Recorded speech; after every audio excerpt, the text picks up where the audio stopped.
The fluorescent lights of St. Catherine's Hospital buzzed with the kind of persistence that measured time in aches You rather can't than just hours. walk out like that! Marcus Reed I have pushed every the right to leave transport if I gurney want down to. the corridor with practiced efficiency.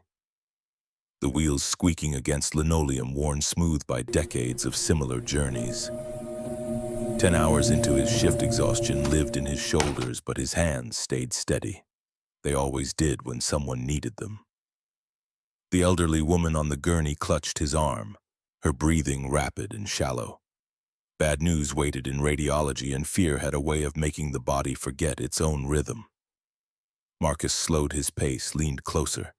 His voice dropped to a register that cut through panic without adding to the noise already filling her head. 4 counts in. Hold it. 4 counts out. She tried to follow, failed, gasped. He placed his free hand over hers, the weight of it an anchor. You're safe. I've got you. Try again with me. This time her lungs found the pattern.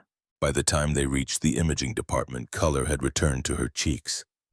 A nurse met them at the door, glanced at the chart, then at Marcus with an expression that carried equal parts gratitude and something that looked like frustration. You have a gift for this, you know that. Marcus shrugged, already turning the gurney over to her care. His shift ended in 15 minutes, and Cole's text had been waiting since lunch. The drawing attached showed 2 stick figures, one tall and one small, holding hands beneath a sun that took up half the digital page. The caption read simply, "Love you, Dad."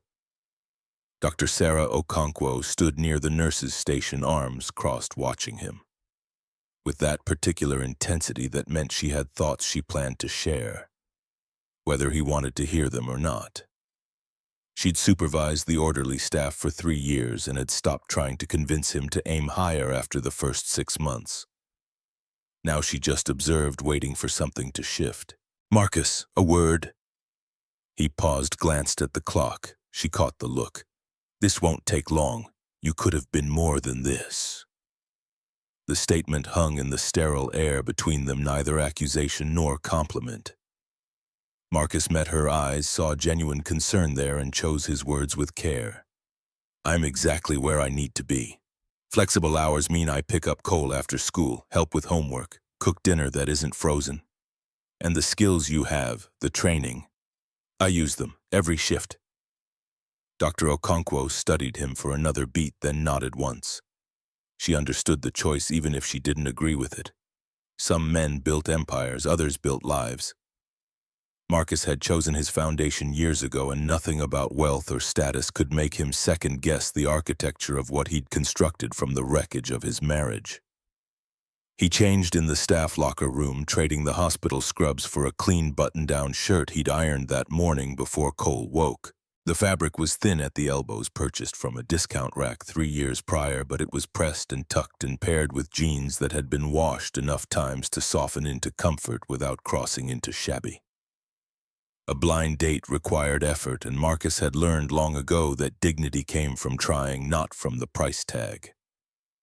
The bus stop outside the hospital smelled of exhaust and rain that hadn't quite decided to fall. Marcus checked his phone while waiting, scrolling through the dating profile one more time. Brooke, 35, professional. The word meant nothing and everything. Her photo showed blonde hair pulled back in a style that suggested efficiency over vanity, blue eyes that assessed rather than invited, and a smile that looked like it had been scheduled between meetings. The setup had come through a co-worker who swore they'd be perfect together, a claim Marcus doubted but had been too tired to refuse. 2 years of solo parenting had worn down his resistance to well-meaning interference. If nothing else, dinner conversation would beat reheating leftovers while Cole practiced multiplication tables. The bus arrived 6 minutes late, crowded with the shift change from downtown offices. Marcus found a spot near the rear exit, wedged between a teenager with headphones bleeding hip-hop and a woman whose grocery bags took up more space than her body. 3 stops from the restaurant, a man in the middle seat started breathing wrong.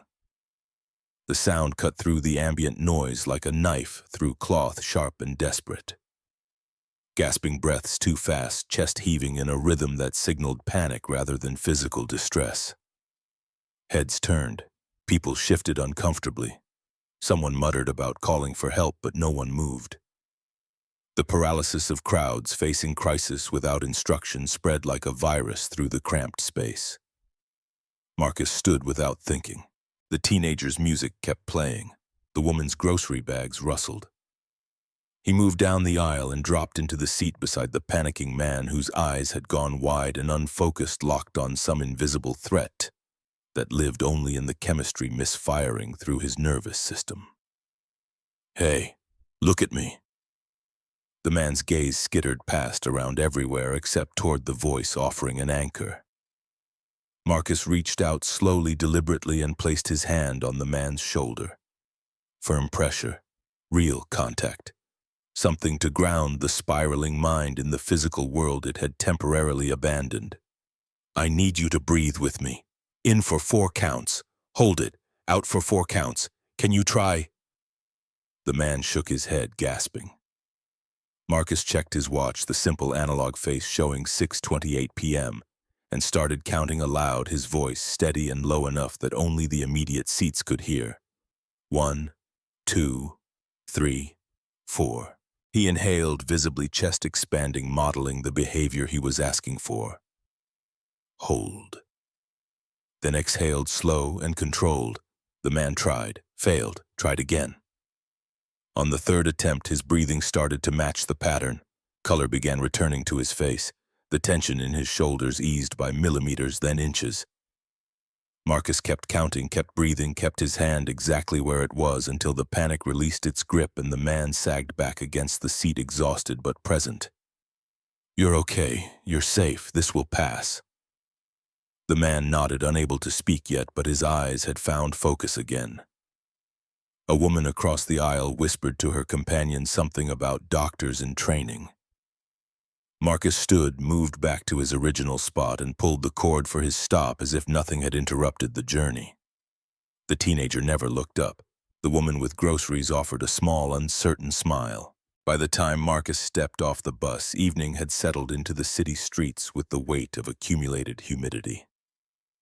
Pittsburgh's summer pressed down on everyone, equally indifferent to bank accounts or job titles. He walked the 2 blocks to Marchand's restaurant with his jacket folded over his arm, already feeling underdressed despite his efforts. The restaurant announced itself through floor-to-ceiling windows that framed diners like paintings in a gallery of affluence. Chandeliers that probably cost more than Marcus made in 6 months cast warm light over white tablecloths and silverware that gleamed with the kind of polish that required staff dedicated solely to its maintenance. He paused outside, smoothed his shirt one more time, and pushed through the heavy oak door.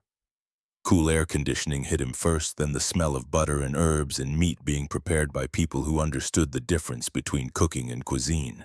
The hostess stand commanded the entryway like a checkpoint, and the woman behind it had perfected the art of assessment disguised as hospitality.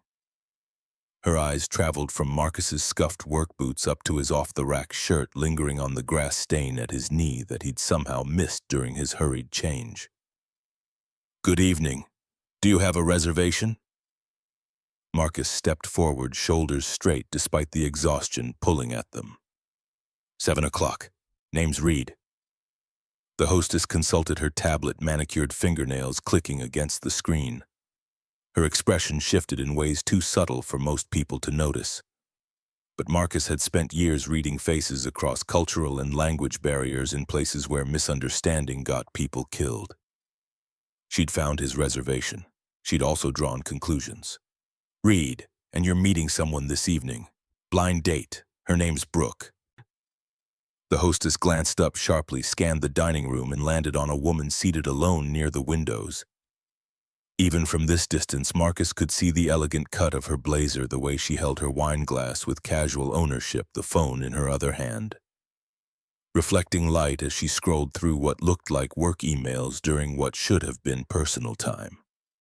The hostess's smile tightened into something that resembled professional courtesy, but carried an edge sharp enough to draw blood if anyone looked too closely. "I think there may be some confusion, Mr. Reed. That particular table is reserved for one of our regular guests. The reservation's under Reed for 2 people at 7. Her voice climbed just loud enough for nearby tables to register the conversation without being able to distinguish the words. The tone communicated everything the content left ambiguous: amusement, disbelief, the kind of condescension that wrapped itself in politeness while landing with the impact of a fist. "Sir, you're at the wrong table. I'm sure we can find accommodations more suitable to your situation." The pause before that final word carried weight that had nothing to do with seating arrangements. Marcus felt it land, felt the familiar burn of being measured by appearance, and found wanting, felt the eyes of other diners beginning to turn toward the disturbance rippling through their expensive evening. His jaw tightened. His hands wanted to curl into fists, but he kept them loose, kept his breathing even, kept his voice level when he responded. "Should I wait at the bar while you check with her?" The hostess glanced toward Brooke's table again, seemed to consider the idea, then shook her head with finality that brooked no argument. "I think perhaps you'd be more comfortable at another establishment. I can recommend several nearby options that might better suit your needs." The words landed like a verdict delivered from a bench that had already decided guilt before hearing evidence. Marcus stood in the entryway of this temple to wealth and taste, wearing his carefully ironed shirt and his honest exhaustion, and understood that nothing he said would change the judgment being passed. He could argue, could demand to speak with a manager, could pull out his phone and show the text messages confirming the reservation, the profile that matched his face, the proof that he belonged here by every metric except the one that apparently mattered most. Instead, he nodded once. "Thank you for your time." He turned toward the door with deliberate slowness, refusing to let humiliation translate into hurried retreat. His spine stayed straight. His shoulders stayed back. The jacket folded over his arm might as well have been a flag he refused to lower even in defeat. People watched him go with varying degrees of interest or indifference, their evening's entertainment wrapped in the spectacle of someone being reminded of their place. Near the windows, Brooke Sullivan sat with her phone forgotten in her hand, wineglass arrested halfway to her lips, staring at the man being escorted out by the hostess's pointed dismissal. Something about his posture triggered recognition that her conscious mind hadn't yet caught up with. The way he moved, careful and controlled, like he expected fragile things to appear in his path at any moment. The hands that held his jacket with deliberate precision, the shoulders that carried weight invisibly. Her wrist throbbed beneath its brace, the injury from this afternoon suddenly screaming for attention. It hadn't demanded in hours. Memory crashed over her like a wave she'd been too busy to notice building. Broken glass, twisted metal, the sick crunch of impact still echoing in her bones, pain blooming bright and immediate, chaos of voices all talking over each other. No one taking charge, everyone looking for someone else to tell them what to do. And then hands steady, sure, competent, cutting through the panic with the kind of authority that required no announcement. Those hands.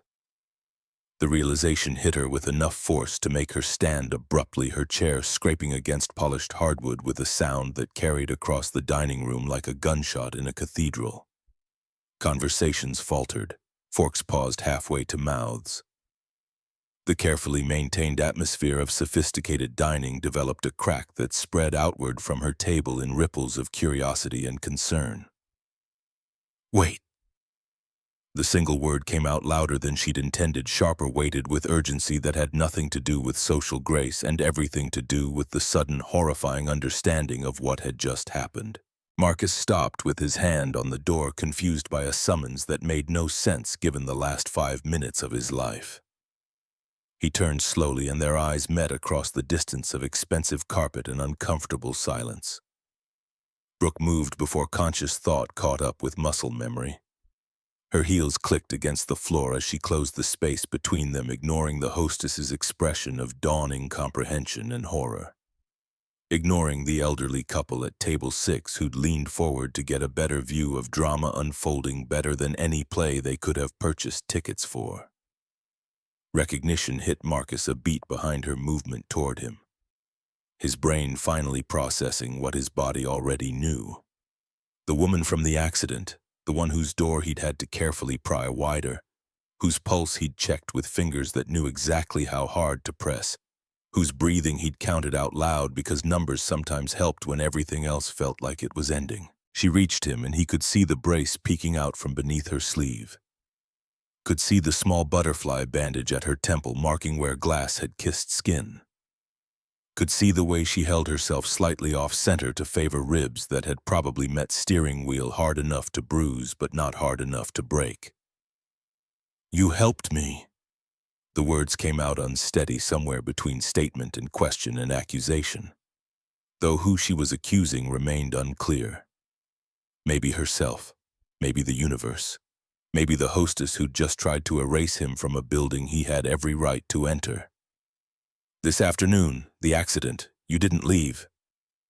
Marcus nodded once, his voice dropping into the same register he'd used when she'd been bleeding in crumpled metal when calm had been the only thing keeping shock at bay. "You were hurt, someone needed to stay. That's all you're going to say." The question carried disbelief but also something warmer, something that recognized the profound simplicity of his response for what it was. Not humility, not deflection, just truth stripped of any need for elaboration. It's what mattered. The hostess had gone pale, her confidence evaporating as she reassessed a situation she'd already judged and dismissed. Other diners weren't even pretending not to watch now. The elderly man at table 6 leaned toward his wife, whispering just loud enough for nearby tables to catch fragments. "That's the fellow from the intersection. I drove past after it happened. He was directing traffic around the wreck like he'd been born to it." His wife frowned, studying Marcus with new interest.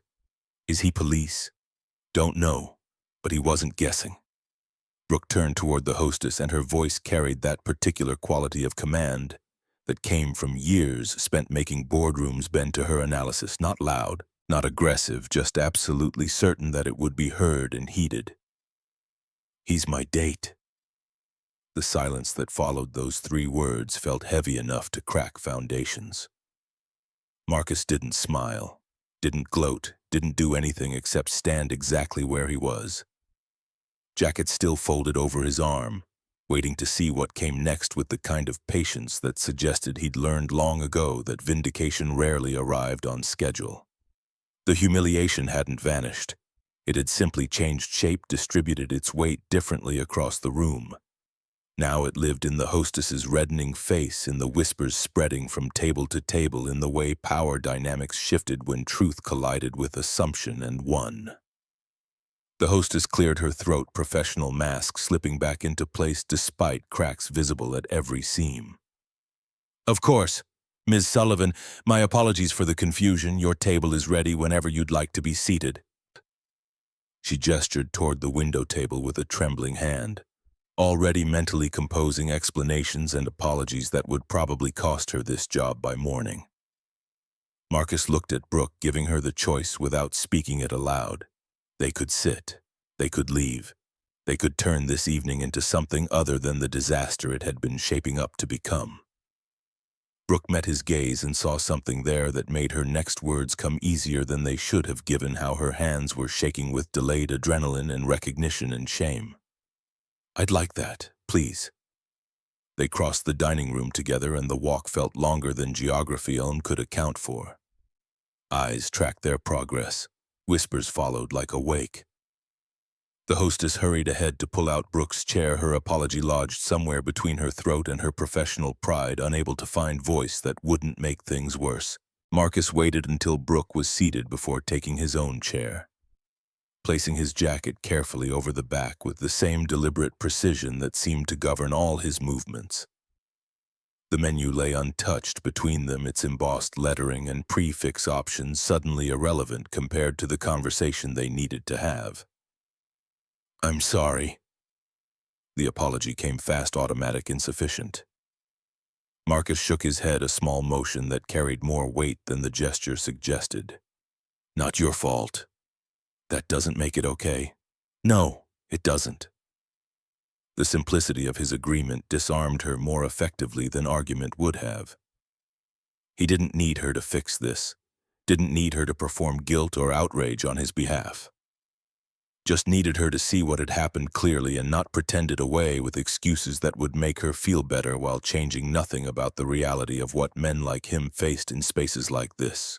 A server materialized beside their table, smile bright and practiced, asking about drinks with the kind of careful neutrality that suggested management had already briefed staff on handling whatever this situation had become.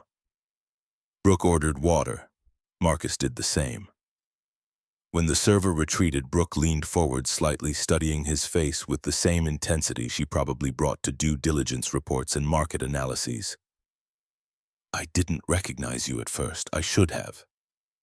Your vision was compromised. Stress responses affect memory formation." The clinical accuracy of his observation made her blink. Most people offered comfort. He offered information. She found it oddly steadying. "Everything happens so fast." "It usually does. But you—" She trailed off, searching for words that would capture what she'd experienced from inside the crumpled remains of her Tesla. "You knew exactly what to do." Marcus considered this while their water-arrived glasses clinking gently against the table. The server lingered just long enough to confirm they needed more time with the menu, then disappeared with practiced efficiency. "I knew how to keep things from getting worse. That's not the same as fixing them." Brooke absorbed the distinction, recognizing humility that came from experience rather than false modesty. At the neighboring table, the elderly man was leaning toward his companion again. Voice pitched low, but carrying nonetheless. "The paramedic told me someone with serious training must have stabilized her before they arrived, kept her from going into shock, managed the crowd." His companion frowned, clearly trying to reconcile the man sitting calmly across from Brooke with whatever image the description had conjured. "What does he do?" "I have no idea." Brooke heard the exchange and felt something shift in her chest, some combination of awe threading through embarrassment that made her next words come out softer than she'd intended. "You never mentioned any of that. The training, the experience."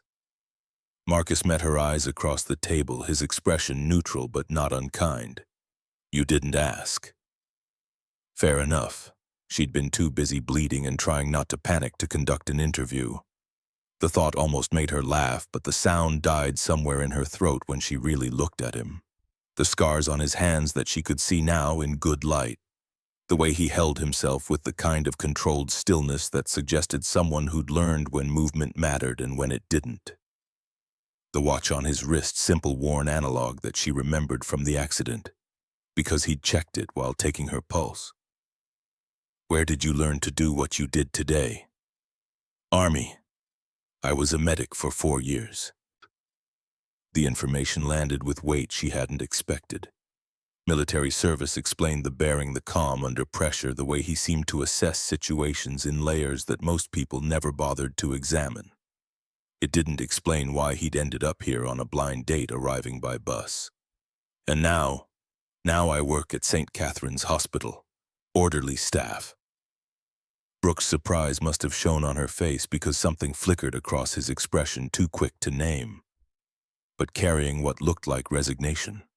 People always reacted to that information. The disconnect between visible capability and actual position created cognitive dissonance that most couldn't process without judgment creeping in. "Why not nursing or paramedic with your training?" Life changed, priorities shifted. The deflection was gentle but absolute. He wasn't going to elaborate, and she was too smart to push. Instead, she noticed his phone light up on the table between them, watched him glance at the screen. Saw his entire face soften in a way that transformed him from careful stranger into someone capable of tenderness that went bone deep. He typed a quick response, fingers moving with the same precision that seemed to govern everything he did. Then looked up with what might have been apology. "My son. Homework question. You have a son." The surprise in her voice made Marcus smile properly for the first time that evening, small and genuine and carrying the kind of pride that needed no explanation. "Cole. He's 9, best thing that ever happened to me." Brooke watched him type another message, watched him prioritize a child's homework over their conversation without hesitation or excuse. and felt something in her chest respond to the casual declaration of where his loyalties lived. Most men she knew either didn't have children or treated them like accessories to be mentioned when convenient. Marcus wore fatherhood like a second skin.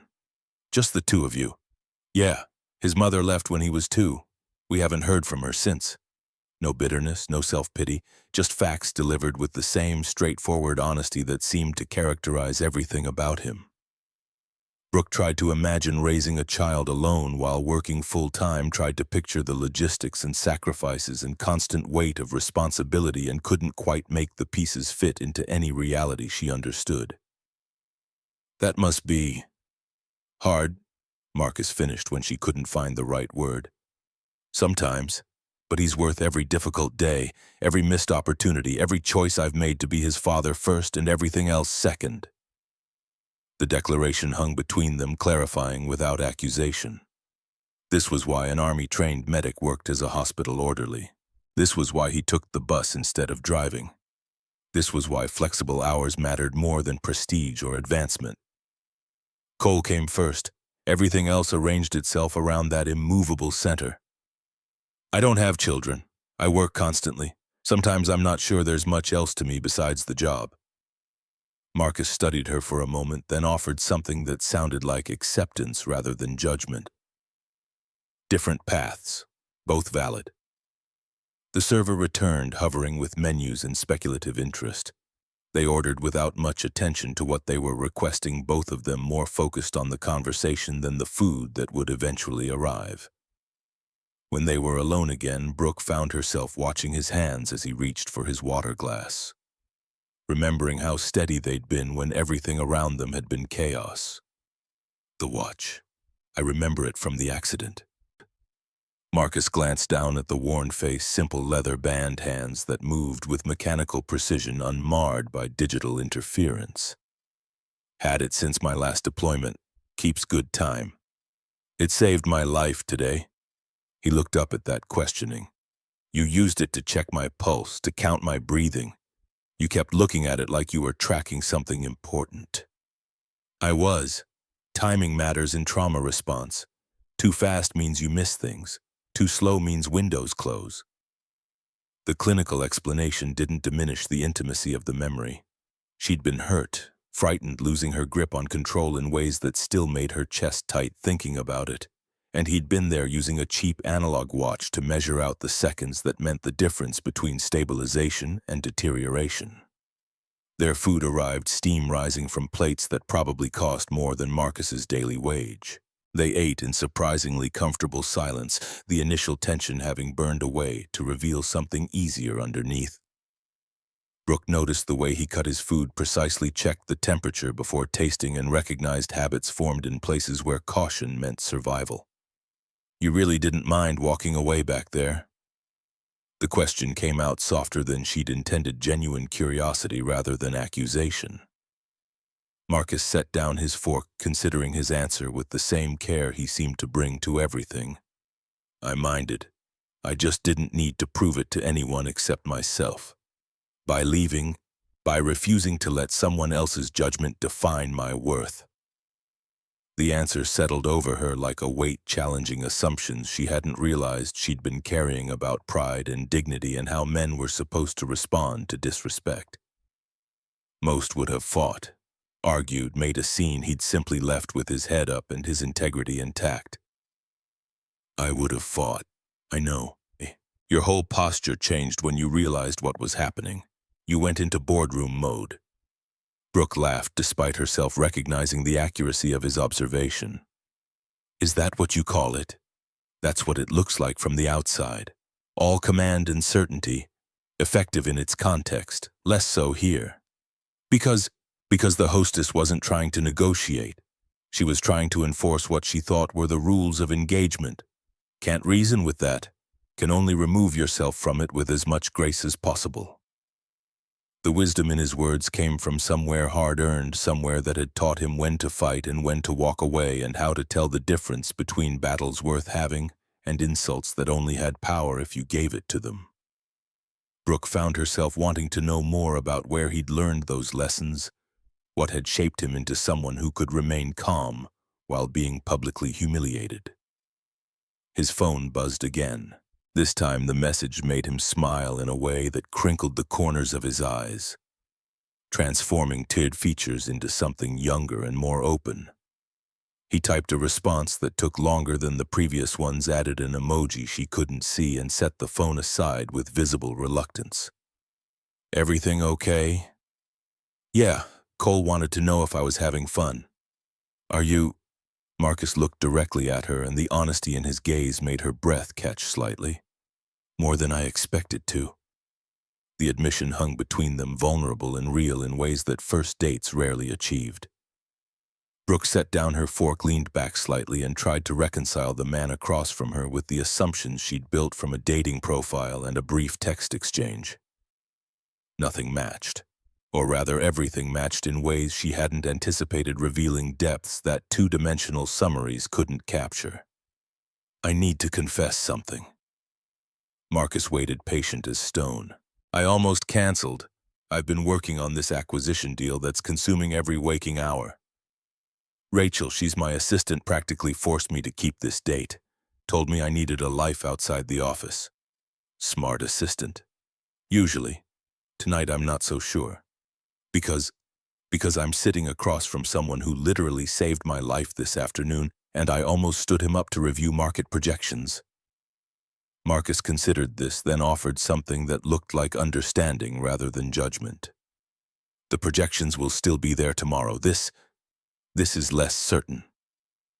The observation carried truth that made her uncomfortable in ways she couldn't quite articulate.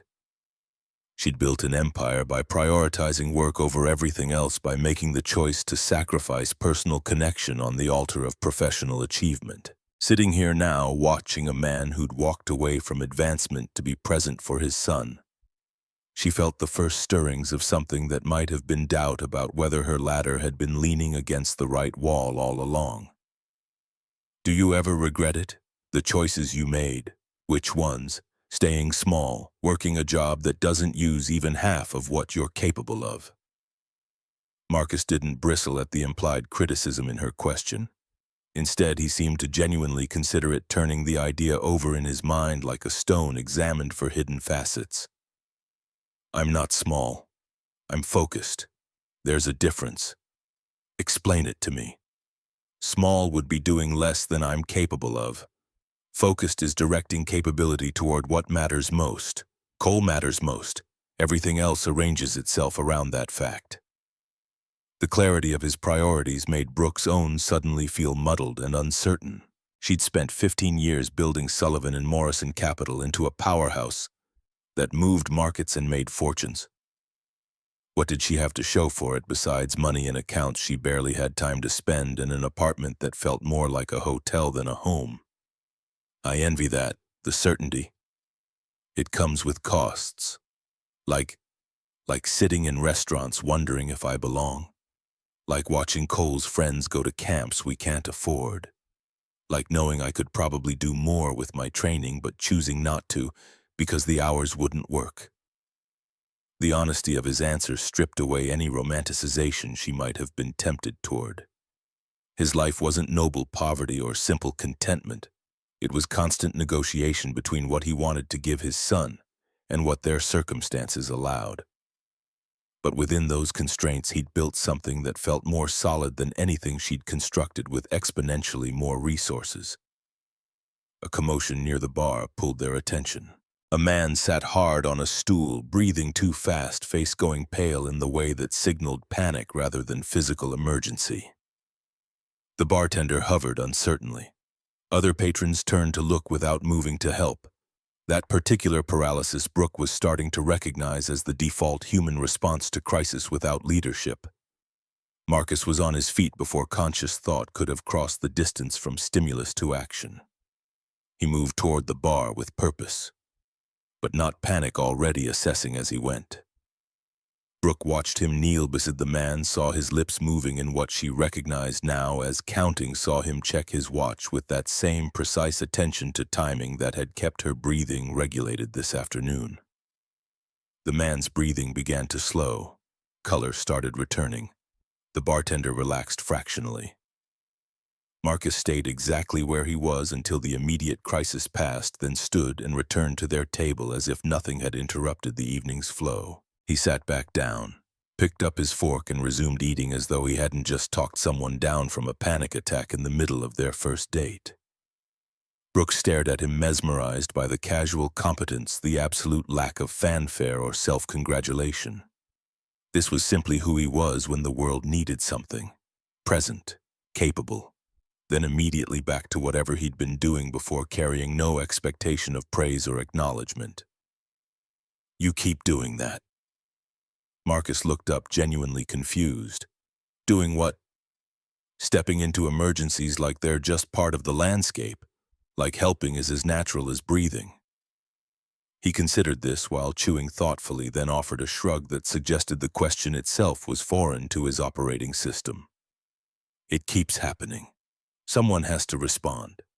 But why does it have to be you? Why not me?"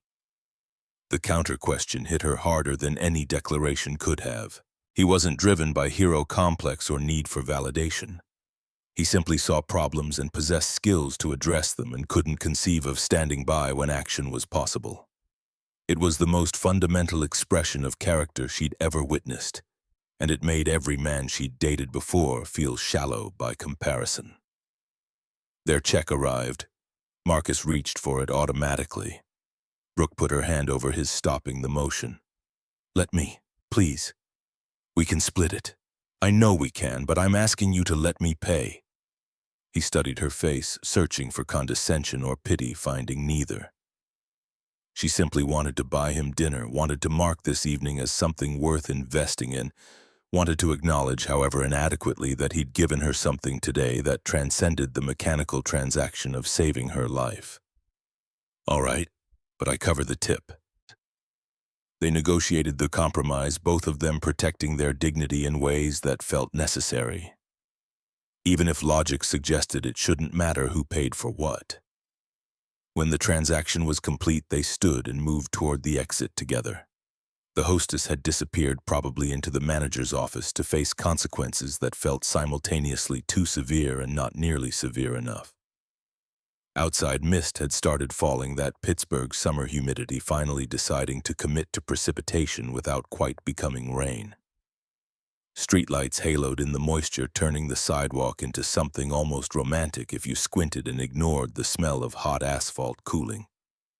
"Can I walk you to your car?" Brooke nodded, appreciating the old-fashioned courtesy, even as part of her noted the gender dynamics it implied. They moved down the block at a pace that suggested neither of them was eager for the evening to end, despite its rocky beginning. Conversation shifted to safer topics. Work that demanded decisions versus work that demanded patience. The strange courage required by parenting. The difference between being useful and being seen. They'd made it perhaps 3 blocks when they came across the man sitting on the curb. His breathing was fast and shallow, panic written across every line of his body. A woman stood beside him, hands fluttering uselessly, fear, making her voice climb toward hysteria as she tried to talk him through something she clearly didn't understand. Marcus didn't even pause in his stride. He simply diverted course, knelt beside the man, and began the same process Brooke had now seen him execute 3 times in the span of 6 hours. His voice dropped into that particular register of calm authority. His hand found the man's wrist, checking pulse while simultaneously providing anchor. His watch came out, timing breaths, tracking recovery, measuring progress, invisible to anyone who hadn't been trained to see it. Brooke stood back, watching him work with something that felt dangerously close to awe. This wasn't performance, wasn't even conscious choice. It was simply who he became when someone needed help. The competence was staggering, the humility afterward even more so. When the man had stabilized enough to sit up properly, when the immediate crisis had passed, Marcus stood and returned to her side as if this was simply what people did when they encountered strangers in distress. "This is what you do, not just today, not just for me, just constantly." He seemed puzzled by the observation, as though she'd pointed out that he breathed or blinked or performed any other automatic function. "Someone has to." They reached her Tesla parked where the tow truck had delivered it after emergency repairs. The body shop had worked fast, motivated by the check she'd written without question. Money solved problems when you had enough of it. It just couldn't buy the kind of competence she'd witnessed tonight. Brooke stopped beside the driver's door, reluctant to end this despite not knowing what came next. Marcus stood a respectful distance away, giving her space while simultaneously being present. The balance felt precisely calibrated, suggesting someone who'd learned to navigate the complicated terrain between availability and pressure. I don't want this to be just a story, something I tell people about the blind date that turned into rescue scenarios. Marcus studied her face, searching for something she wasn't sure she knew how to show. When he spoke, his voice carried genuine curiosity rather than expectation. What do you want it to be? The question hung in the mist between them, inviting honesty that first dates rarely demanded. Brooke took a breath, felt her ribs protest slightly, and let the discomfort ground her in the moment. I want to see you again.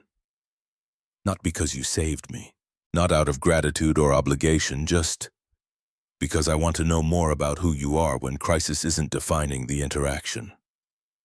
Marcus smiled, then something small and real that transformed his features from careful to genuinely pleased. I'd like that too. They exchanged numbers with the awkward efficiency of two people who'd skipped several stages of typical dating progression and had to backfill the basics after already seeing each other at their respective worst. Brooke suggested coffee for the next meeting, something low pressure where emergency services wouldn't be required. Marcus agreed, already mentally checking his schedule against Cole's needs. He waited until she was safely in her car before turning to walk toward the bus stop 6 blocks away. Brooke sat with the engine running, watching him disappear into the mist, and felt something shift in her chest that had nothing to do with accident trauma and everything to do with recognizing that she'd just met someone who might actually see past the armor she'd been wearing for so long she'd forgotten there was still person underneath. Her phone buzzed. Rachel checking in on the date. Brooke ignored it. Instead, she stared at the new contact in her phone, Marcus Reed, with a number and nothing else, and tried to understand how an evening that had started with humiliation had transformed into something that felt like possibility. She put the car in gear and pulled into traffic, heading toward her penthouse apartment with its floor-to-ceiling windows and designer furniture and carefully curated emptiness. Tomorrow she'd return to the acquisition deal, to the endless meetings and market analyses and pursuit of growth that had defined her adult life. But tonight, driving through Pittsburgh's summer mist, she let herself imagine what it might feel like to build something with someone who measured success by a 9-year-old's drawings instead of quarterly earnings. The thought both terrified and exhilarated her in equal measure, which seemed appropriate for a day that had started with her car being demolished and ended with her discovering that sometimes the wrong table was exactly where you needed to be. Marcus reached the bus stop and checked the schedule with his phone's flashlight, calculating arrival times against Cole's bedtime routine. He'd be home in 45 minutes. Late enough that Cole would be in pajamas, but early enough to read together before lights out. The math worked, which was all that mattered. His phone buzzed with a text. Cole's drawing updated since this morning, now showing 3 stick figures instead of 2. The third was smaller than the other 2, labeled in careful 9-year-old printing maybe. Marcus stared at the image, understanding flooding through him. His son had somehow intuited that tonight meant something had made space in their family of 2 for the possibility of expansion. The bus arrived. Marcus boarded, found a seat, and let exhaustion pull at him while his mind replayed an evening that had contained more emotional range than the previous 2 years combined. He'd been publicly judged and found wanting. He'd been recognized and vindicated. He'd performed CPR on a stranger's panic and counted breaths for 3 separate people. He'd shared a meal with a woman who'd looked at him like he was worth seeing. The city scrolled past the windows in familiar patterns of light and shadow. This was his route.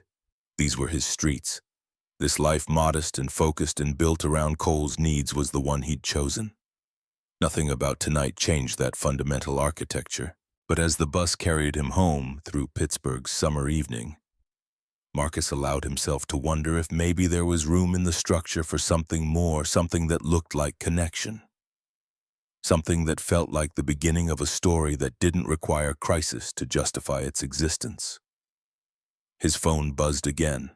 Not Cole this time. A number he'd just added. A message simple and direct like the woman who'd sent it. "Thank you for tonight. For all of it." Marcus typed a response, then deleted it. Tried again. This time he kept it simple. "Thank you for seeing past the wrong table." He hit send and watched the message disappear into digital ether. Outside the window, the city breathed its humid breath against glass. Inside the bus, other passengers dozed or scrolled or stared at nothing. And somewhere in the space between where he'd been and where he was going, Marcus Reed let himself hope that maybe this time walking away had actually been walking towards something worth the risk. The phone call came at 10:17 on Saturday morning, shattering the fragile optimism Marcus had carried home from the previous night. The school's vice principal used that particular tone reserved for emergencies that weren't quite dire enough to warrant ambulances, but serious enough to demand immediate parental presence. "Mr. Reed, there's been an incident. Cole fell from the climbing structure during morning playground time. We need you here." Marcus's stomach dropped into his boots. His hands so steady when dealing with strangers' crises suddenly felt clumsy as he grabbed his keys and wallet. The Uber cost $15 he'd been saving for Cole's birthday next month, but buses didn't run fast enough when your child was hurt and calling for you. The school sat on the eastern edge of their neighborhood, a squat brick building that had weathered 4 decades of Pittsburgh winters and showed every year in cracked mortar and patched roof tiles. Marcus pushed through the main entrance at a pace just shy of running, following signs to the nurse's office. With muscle memory that came from too many similar summons over 9 years of single parenting. Cole sat on the examination table, cradling his left wrist against his chest. His face had gone pale but dry, the kind of controlled expression that meant he was trying very hard not to cry in front of adults who weren't his father. When he saw Marcus, something in his composure cracked. "Dad, it really hurts." Marcus crossed the small room in 3 strides, his training screaming assessments his heart didn't want to acknowledge. Swelling, discoloration, the angle suggesting fracture rather than sprain. He knelt beside the table, bringing himself to Cole's eye level, and his voice came out rougher than intended. "Let me see, buddy. Don't move it. Just let me look." His fingers probed gently, professionally checking for displacement while his chest constricted with fear. That had nothing to do with medical assessment and everything to do with being a father watching his son hurt. Cole hissed through his teeth but didn't pull away, trusting Marcus even when touch brought pain. "We need x-rays. It's probably fractured." The nurse nodded, already pulling up the hospital information on her computer. Marcus felt his throat tighten, moisture gathering at the corners of his eyes that he blinked away before Cole could notice. This was different from helping strangers. This was his child, his responsibility, his failure to protect even when protection wasn't possible. Cole's free hand found Marcus's shoulder, squeezing with surprising strength for someone so small and hurt. "Dad, you taught me to breathe. Remember, you should probably do that." The gentle reminder from his 9-year-old son cut through panic better than any emergency protocol. Marcus inhaled deliberately, held it released. Did it again. Cole watched him with those serious eyes that seemed too old for his face, waiting until his father's breathing steadied before speaking again. "I'm okay, really. The bone doctor will fix it." The casual reference to orthopedics made Marcus almost smile despite everything. Cole had spent enough time in hospitals visiting his father at work that medical terminology felt like a second language. They'd turned it into a game years ago, Marcus teaching anatomy and procedures the way other fathers taught baseball statistics. St. Catherine's emergency department held the peculiar tension of Saturday morning chaos, less critical than Friday nights, but busier than weekday hours when people still had options besides the ER. Marcus signed them in at registration, acutely aware that he was now on the patient's side of the equation rather than staff. The distinction felt more profound than it should have. Dr. Okonkwo appeared in the waiting area 40 minutes later, her expression shifting from professional concern to something softer when she recognized them. She'd been Marcus's supervisor for 3 years and had met Cole enough times to know his favorite candy and his tendency to ask questions that would stump most medical students. "Marcus, I heard we had a young Mr. Reed incoming." She led them to an exam room, and Marcus watched her work with the kind of attention that came from being evaluated rather than evaluating. She was thorough, kind, efficient, everything he would have been with someone else's child. But when she suggested Marcus wait outside while she examined Cole properly, something in him resisted. "I can help. I know how to. You can't treat your own son." The words landed gently but with finality. Dr. Okonkwo placed her hand on his arm, the gesture equal parts professional boundary and personal compassion. "Marcus, I will take excellent care of him. But you need to be his father right now, not his medic. Let me do my job so you can do yours." The distinction hurt precisely because it was correct. Marcus nodded, stepped back, felt his hands clench uselessly at his sides. Cole watched this exchange with sharp interest, reading dynamics that most children his age wouldn't notice. "It's okay, Dad. Dr. O knows what she's doing. You always say she's the best." The faith in his son's voice steadied Marcus enough to leave the room. He paced the hallway outside, checking his phone repeatedly out of habit rather than need. A text from Brooke had arrived during the drive over, something about confirming coffee plans for later that week. The normalcy of it felt jarring against his current reality. 20 minutes later, Dr. Okonkwo emerged with Cole in tow. His wrist now properly splinted and his face considerably brighter thanks to the minor pain medication she'd administered. "Clean fracture, 6 weeks in a cast. He'll be fine." The relief that flooded Marcus's system made his knees temporarily unreliable. He leaned against the wall, let out a breath he hadn't realized he'd been holding, and tried to remember how to function when adrenaline wasn't the only thing keeping him vertical. "Thank you." Dr. Okonkwo studied him with that particular intensity that meant she had observations to share beyond the immediate medical situation. She waited until Cole was distracted by cast color options before speaking. "You can't protect him from everything, you know that, right?"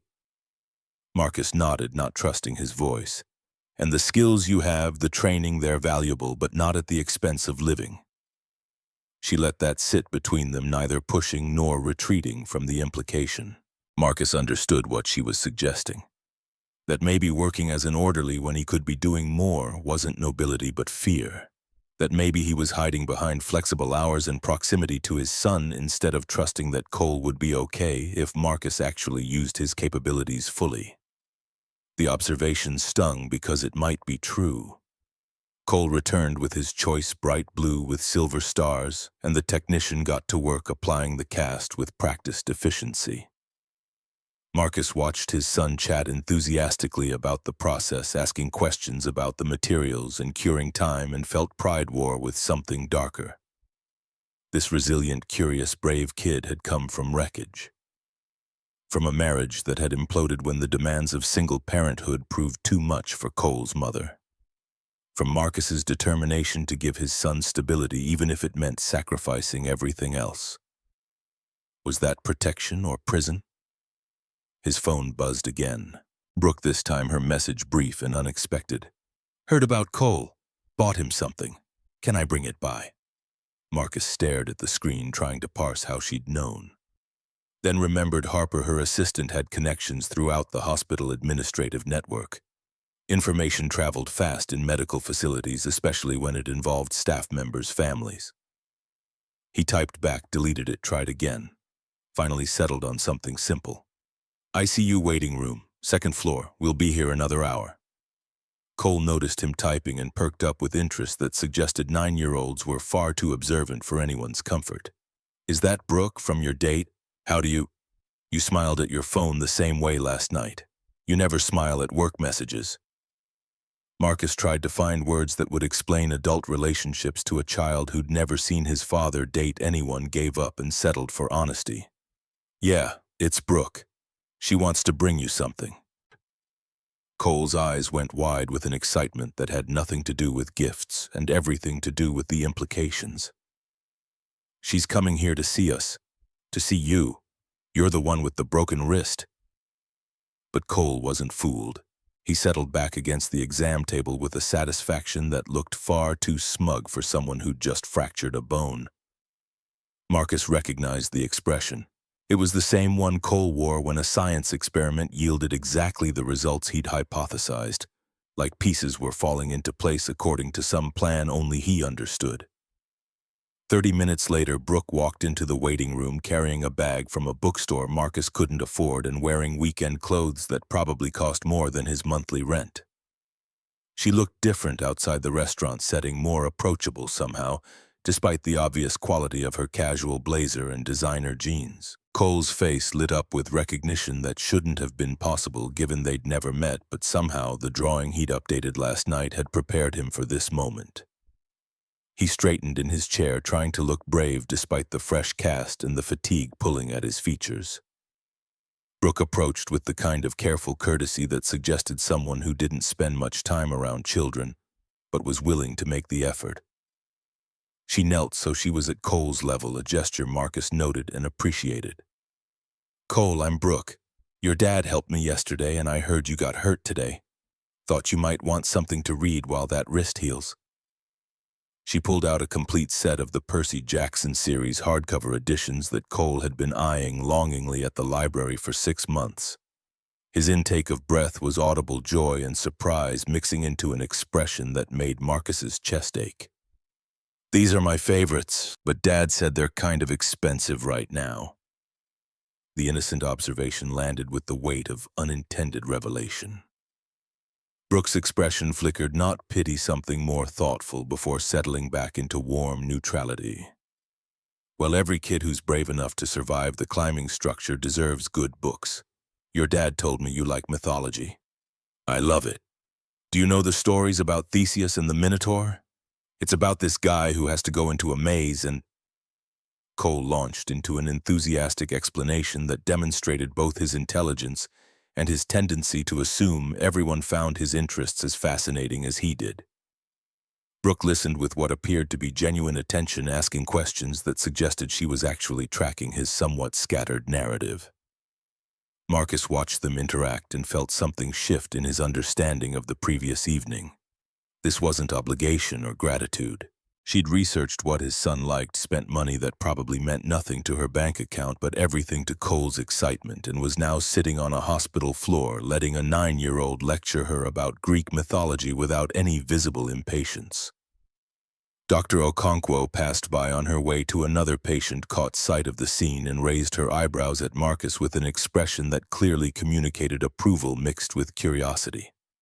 He tried to keep his face neutral and failed entirely. When Cole finally paused for breath, Brooke stood and turned her attention to Marcus.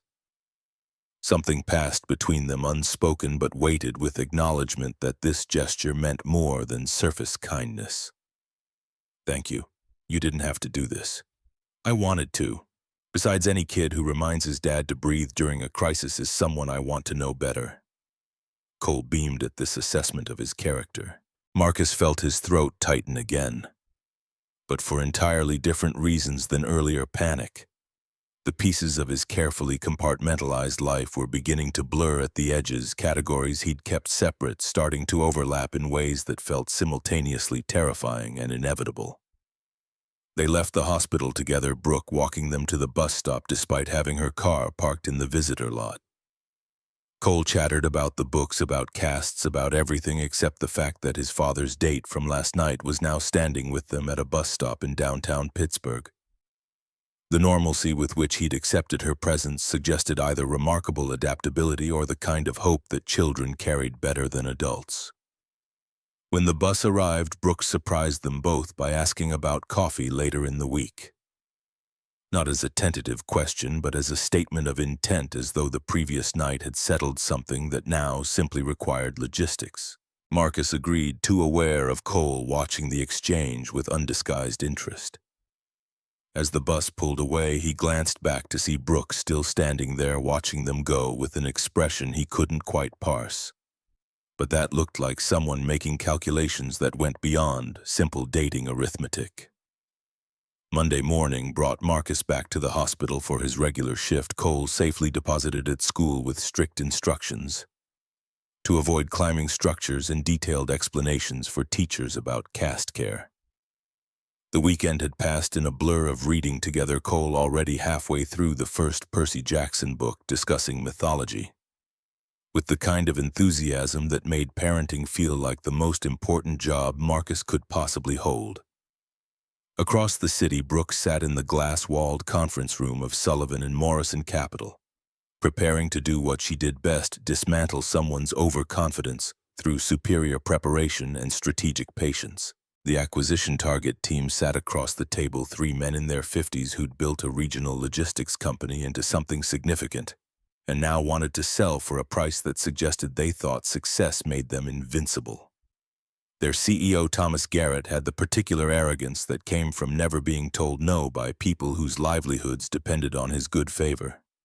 "Ms. Sullivan, our price is firm, 200 million or we walk." Brooke set down her pen with deliberate precision, the small sound carrying more weight than Garrett's declaration. She'd spent the weekend reviewing their financials with an attention to detail that would have impressed auditors. More importantly, she'd found the rot underneath the glossy projections. "Mr. Garrett, I appreciate clarity. Let me offer some in return." She opened the folder in front of her, extracted a single page, and slid it across the polished surface. Numbers highlighted in yellow, dates circled in red, a pattern that told a story the acquisition team had hoped remained hidden. "Your Q3 compliance issues with DOT regulations, the violations that haven't been disclosed to potential buyers, the fines that are still being negotiated but will likely exceed $3 million. Garrett's face lost color. His legal counsel leaned forward, mouth opening to object or deflect or deploy whatever strategy they'd prepared for being caught. Brooke continued before he could speak. "When your board learns that you've been presenting financial projections that don't account for this liability, they're going to have questions. Questions that make 200 million look less like firm pricing and more like wishful thinking." The silence that followed carried the particular quality of power shifting hands. Garrett tried to recover, but his bluster had evaporated. His team exchanged glances that suggested internal communications would be tense for the foreseeable future. Brooke waited comfortable in the space that uncertainty created. "What's your offer?" She'd won. They both knew it, but she'd learned years ago that crushing opponents completely often led to complications during integration. Better to leave them a dignified exit that still served her purposes. 165. "I'll structure the deal to minimize the compliance exposure for both parties. Your board gets a clean exit. We get an asset at fair market value considering the actual risk profile." Garrett stared at the papers in front of him, calculations running behind eyes that had underestimated her from the moment she'd walked into the room. Finally, he nodded.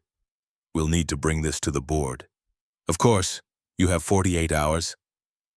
She stood signaling the meeting's conclusion with body language that brooked no negotiation. Her team filed out behind her, and once they were safely in the elevator, David Morrison let out a low whistle. "You just saved us $35 million. I did due diligence. They gambled that we wouldn't dig deep enough." David studied her with the familiarity of a decade-long partnership. Something had changed in her since Friday night. A sharpness that had always existed but now carried different weight. He didn't comment, but she felt the observation nonetheless. Back in her office, Harper brought coffee and the week's calendar with the kind of efficiency that made her indispensable. She hesitated before leaving something clearly on her mind. "How's Cole?" The question shouldn't have surprised Brooke. Harper knew everything that happened in her life often before Brooke did, but the genuine concern in her assistant's voice created unexpected warmth. "Healing. 6 weeks in a cast. His father is probably worrying more than necessary." Harper smiled with the particular knowledge of someone who'd watched her boss's personal life from a safe distance for 2 years, and was seeing changes worth noting. "You brought him books. He likes mythology? You researched his interests and spent Saturday morning in a hospital waiting room." The observation hung between them, neither accusation nor approval. just fact delivered with the precision that made Harper valuable beyond her administrative skills. Brooke met her assistant's eyes and decided honesty was simpler than deflection. "I'm not sure what I'm doing." "That might be a good thing. You're usually very sure about everything." Harper left before Brooke could formulate a response to that particular piece of wisdom. Alone in her office, surrounded by the trappings of success she'd spent 15 years accumulating, Brooke found herself thinking about a man who'd walked away from a restaurant with his dignity intact and a 9-year-old who reminded his father to breathe during emergencies. The contrast between her world and theirs felt vast, unbridgeable. She moved markets, they rode buses, she negotiated millions. He worried about the cost of hardcover books. The gulf should have made connection impossible. Instead, it made her question which side of the divide actually had their priorities straight. That afternoon, she called David into her office with a proposal she'd been forming since Saturday. He settled into the chair across from her desk with the wariness of someone who'd learned that Brooke's ideas often required him to stretch his definition of what their firm should be doing. "I want to develop an emergency response training program for our portfolio companies." David blinked, processing the seemingly random pivot from their core business. "Explain." "People freeze in crisis. I've seen it twice in 3 days. The workforce at our companies lacks basic competency in handling emergency situations. That creates liability continuity risk and productivity loss when incidents occur. So we're becoming a training company now.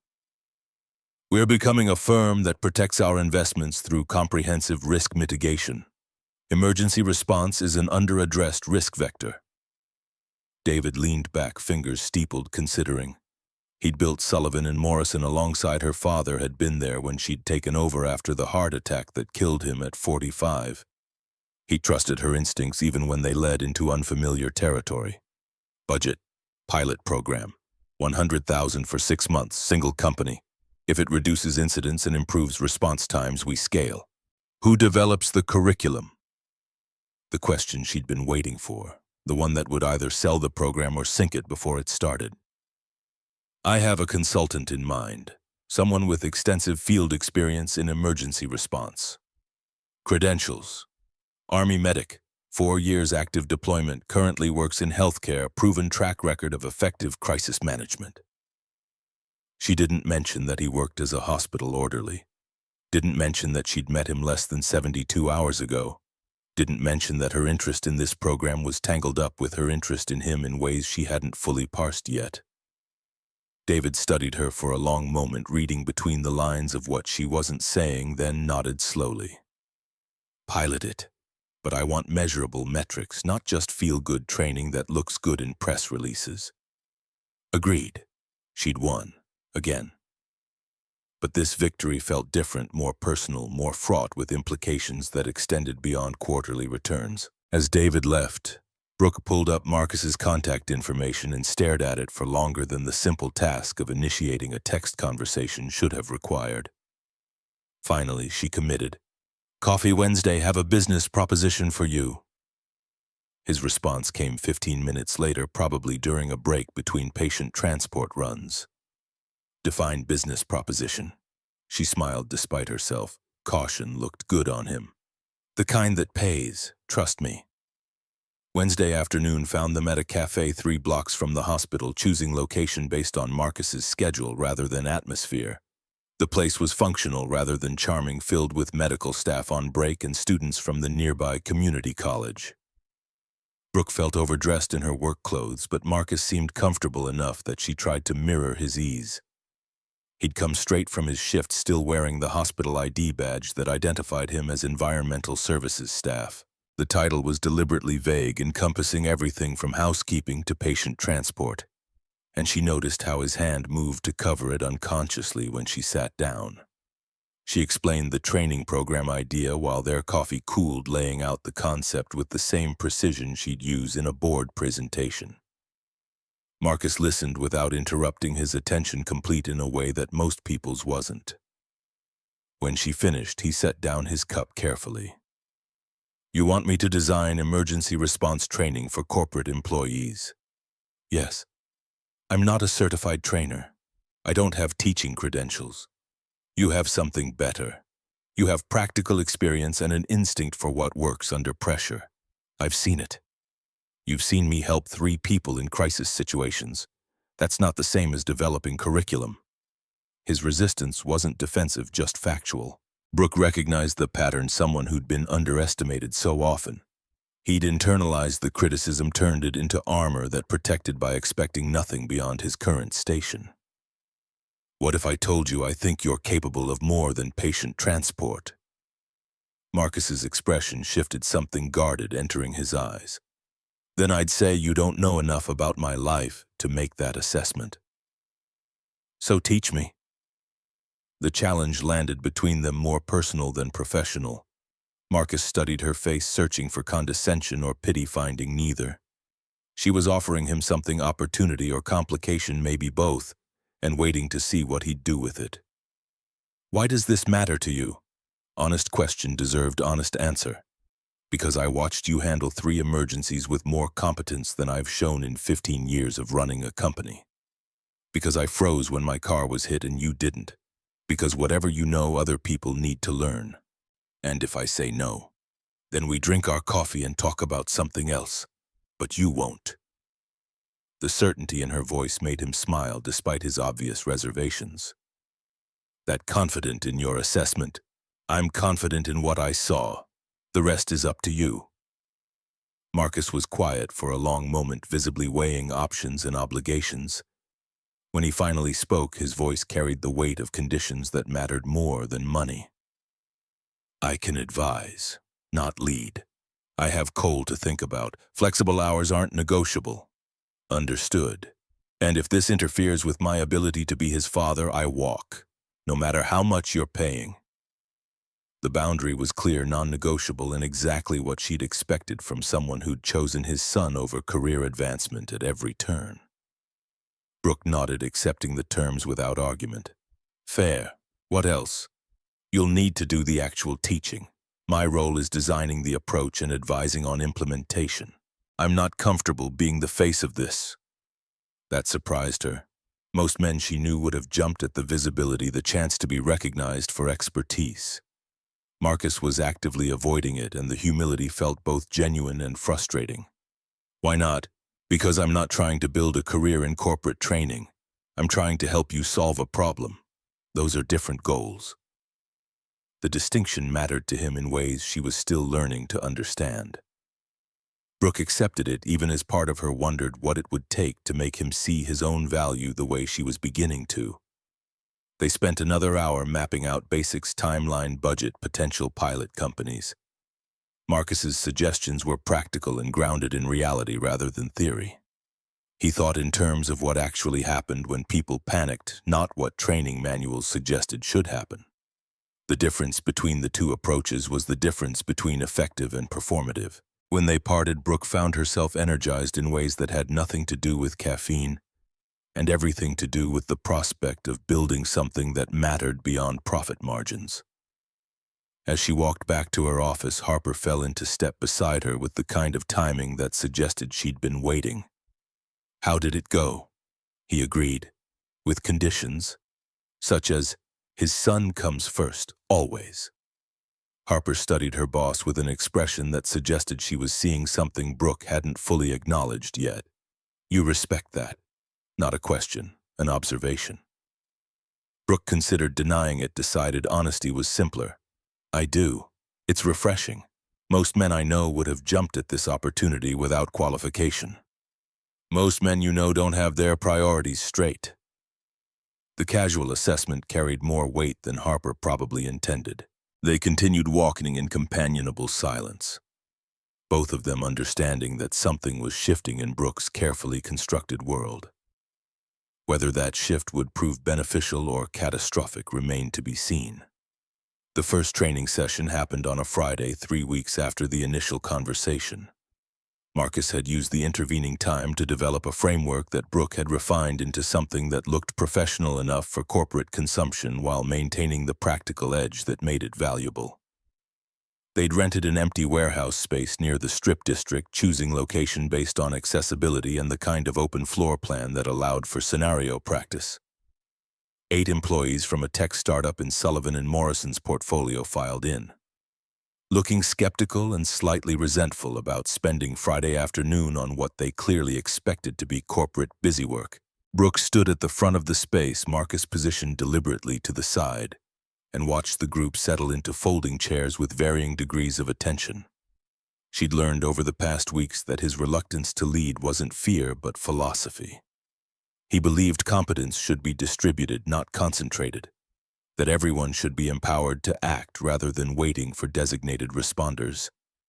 We're not here to teach you CPR or first aid. Those are valuable skills, but they're not what freezes people in crisis. The group's attention sharpened slightly. Brooke continued following the script she and Marcus had developed. What freezes people is the absence of permission, the fear of doing something wrong, the assumption that someone else is better qualified to act. We're here to change that. She gestured to Marcus, who stepped forward without fanfare. Set up a scenario. Someone collapses. Go! The group sat frozen, looking at each other uncertainly. One woman pulled out her phone. A man half rose from his chair, then sat back down. The corporate executive who'd been checking email tried to delegate. Should someone call 911? Marcus let the chaos percolate for 90 seconds, then stopped it with a single word. Freeze. Everyone stilled. He moved through the space, gesturing to their positions. Why did you freeze? Answers came haltingly. Don't know what to do. Not my job. Thought someone else would handle it. Marcus nodded to each response without judgment. The problem isn't knowledge. It's permission. You're waiting for someone to tell you it's okay to act. He walked back to the center, and Brooke noticed how naturally command sat on him when he led it, how his voice carried authority that came from experience rather than position. In crisis, permission comes from recognizing need. If someone needs help and you can provide it, you have permission. You don't need credentials or official roles. You need to see what's necessary and do it. The group was fully attentive now. Marcus ran them through the scenario again, this time coaching them to make decisions without waiting for consensus. By the third iteration, response time had dropped from 90 seconds to 15. People were moving, directing, acting without the paralysis that had defined their first attempt. Brooke watched from the periphery, taking mental notes on what worked and what needed adjustment. But mostly she watched Marcus, seeing him in his element in ways that hospital orderly work didn't allow. This was where his training lived, not in patient transport, but in creating competence in others. During a break, Elena Foster, a warehouse manager with 3 kids, approached Marcus directly. This is different from other training I've done. You're not teaching procedures, you're teaching confidence. Marcus considered the observation, then nodded slowly. Procedures matter, but in the moment what matters more is believing you're allowed to use them. Where'd you learn this? Places where hesitation got people killed. The honesty landed without drama, just fact. Elena absorbed it, then offered her own. I've got 3 kids. You learn fast that panic is contagious, so is calm. Exactly. Brooke filed away the exchange, understanding something about Marcus she hadn't fully grasped before. He wasn't teaching from theory or curriculum. He was teaching from memory, from experiences that had carved lessons into him at depths most people never reached. The second session the following week focused on voice control and presence. Marcus demonstrated how tone mattered as much as content, how calm delivery could cut through chaos better than loud authority. Brooke tried the exercises herself, found her natural command voice, the one she used in boardrooms, actually made people more hesitant rather than more confident. You're giving orders. That works when you have recognized authority. In crisis, you don't have time to establish that. You need to invite cooperation. How? Show them what to do by doing it. Ask clear questions instead of giving commands. Who can call 911 is more effective than someone call 911. She tried again, adjusting her approach. The difference was subtle but significant. People responded differently when invited to participate versus ordered to comply. The lesson humbled her in ways that had nothing to do with ego and everything to do with recognizing that her strengths in one context were liabilities in another. By the third week, the training had found its rhythm. The group had cohered into something functional, practicing scenarios with increasing sophistication. Marcus remained on the edges, offering corrections and insights, but never taking center stage. Brooke found herself increasingly aware of his proximity during sessions.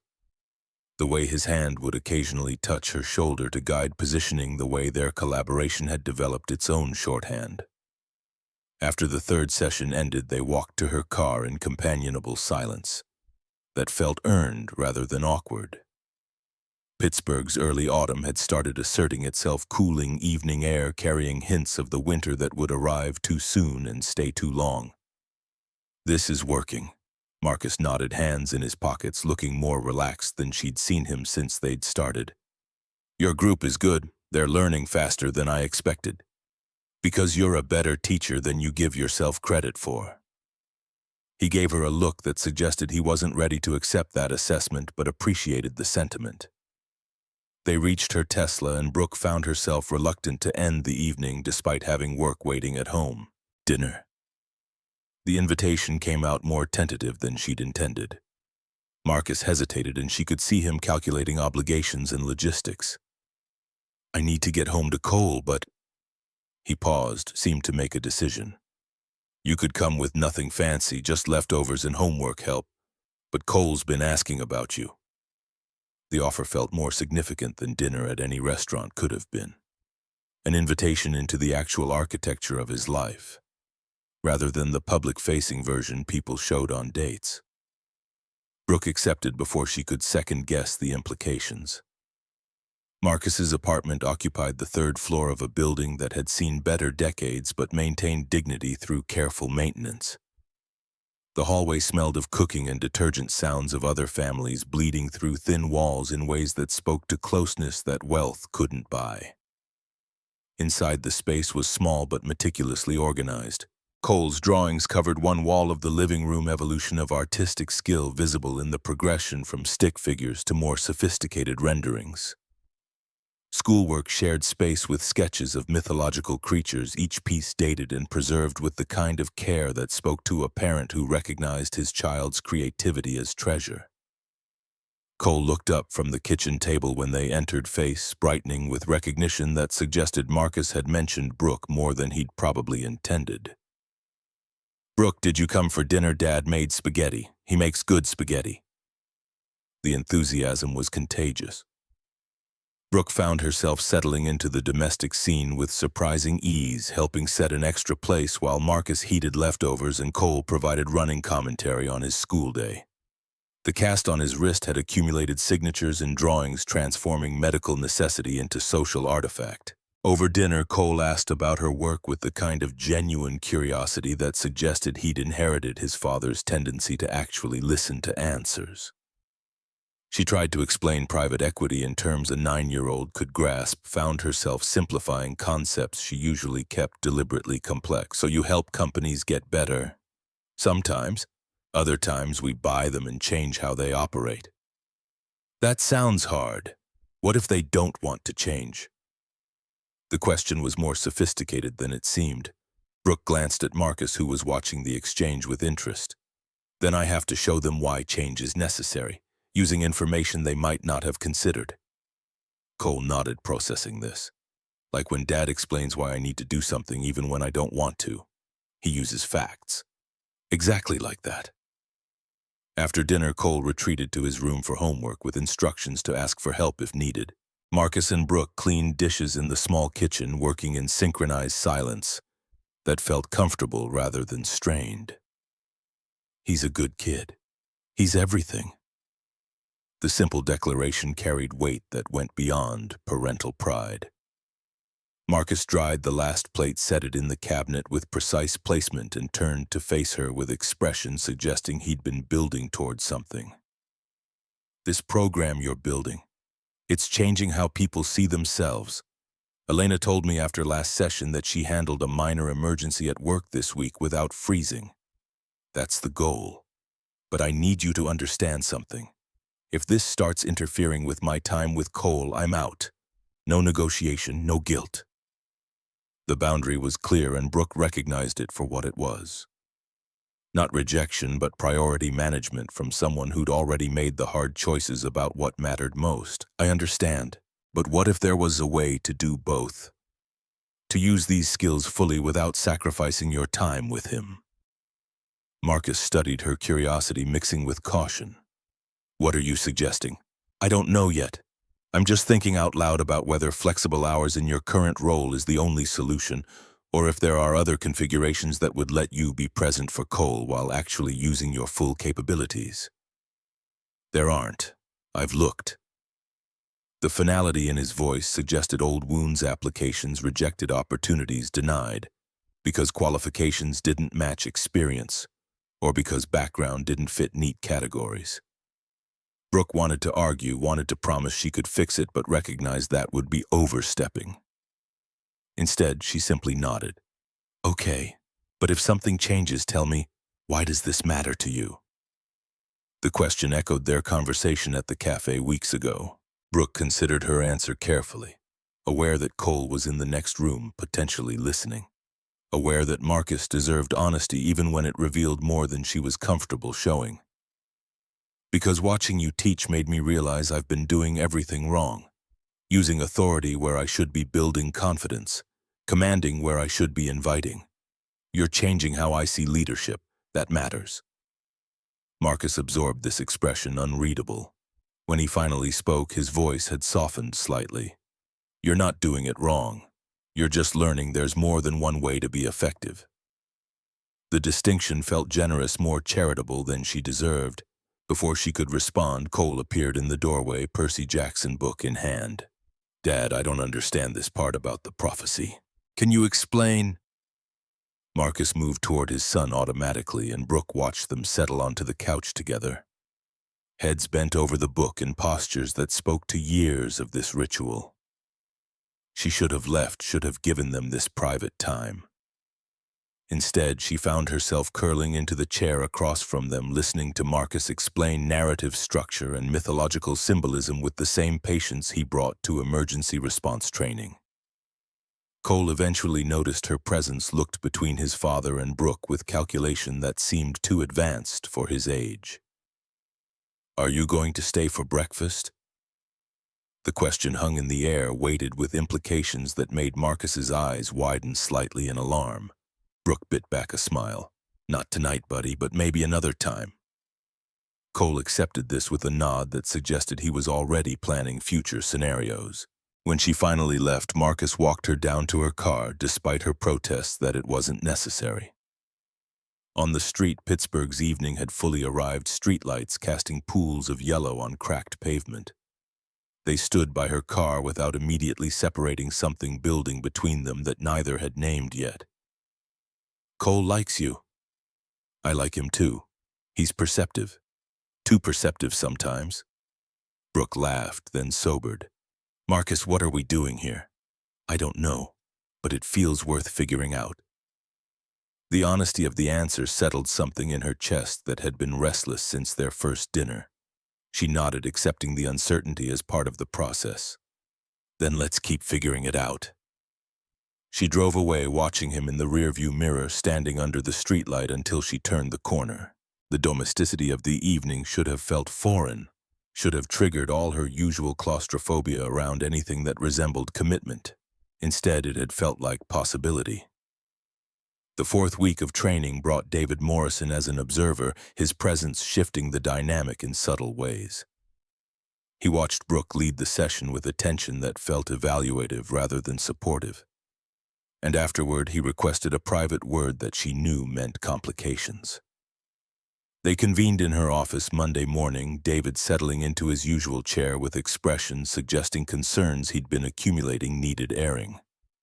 The training program is showing results. Elena's company reported improved incident response times, reduced panic during a recent facility alarm. But I've been asking questions about your consultant, Marcus Reed. The shift to first and last name felt ominous. Brooke kept her expression neutral. And hospital orderly. No teaching certifications, no official emergency response credentials beyond expired military training. He has practical experience that exceeds most certified trainers. Practical experience that ended years ago. Brooke, this could be a liability issue. If someone gets hurt following protocols he taught and his qualifications are questioned. His methods work. You've seen the results. I've seen results from a pilot program with 8 participants. That's not the same as scalable, defensible training that can withstand scrutiny if something goes wrong. The argument had merit. Brooke recognized the business logic even as her instinct rebelled against it. David continued, voice careful. I'm not saying shut it down. I'm saying we need proper credentials. Either he gets certified or we bring in someone who already has the paperwork to back up their expertise. The certifications take months. By then, momentum will be lost. Then maybe momentum isn't the right priority. Maybe we need to slow down and do this properly. The conversation continued for another 20 minutes, arguments and counter-arguments that ultimately reached stalemate. David wasn't forbidding the program, but he was putting conditions on its expansion that required addressing Marcus's lack of formal credentials. It was reasonable. It was frustrating. It was the reality of trying to build something unconventional within conventional structures. That evening, Brooke met Marcus at the warehouse for what had become their standard post-training debrief. She laid out David's concerns with the same directness she'd used delivering bad news to any business partner, watching his expression close down in ways that suggested this wasn't the first time his capabilities had been questioned due to lack of paperwork. So I'm not qualified. You're absolutely qualified, you're just not credentialed. That's a distinction without a difference in your world. The bitterness surprised her. Marcus rarely showed frustration, but this touched something deeper than professional disappointment. In Afghanistan, no one asked to see my certifications before I worked on them. They just needed me to know what I was doing, which I did. I know you did, I've seen it. But it's not enough. Not here. Not for your partner's comfort level. Brooke wanted to argue, wanted to promise she'd fight this, but she understood David's position too well to dismiss it entirely. Liability mattered. Documentation mattered. The world they were trying to change still operated by rules that didn't make exceptions for competence that couldn't be proven on paper. What if you got certified? There are accelerated programs that cost money I don't have and time I can't spare. Cole needs me present, not studying for exams that test whether I know things I've already proven I know. They'd reached an impasse. The program they'd built together suddenly felt fragile, threatened by forces neither of them controlled. Marcus stood preparing to leave, and the distance between them felt wider than physical space alone could account for. Maybe this was a mistake, trying to make something work that doesn't fit either of our actual lives. The resignation in his voice made Brooke's chest tighten. She crossed the space between them without conscious decision, stopping close enough that he'd have to acknowledge her presence. Don't do that. Don't use this setback as an excuse to retreat. I'm not retreating, I'm being realistic. You need someone with credentials. I need to focus on Cole and keeping my actual job. Those aren't compatible. They could be. If you'd let me help. I don't need help. I need what I've always needed. Stability for my son. Everything else is negotiable. The words landed with finality that suggested they were discussing more than just the training program. Brooke recognized the pattern, someone building walls preemptively because rejection hurt less when you saw it coming.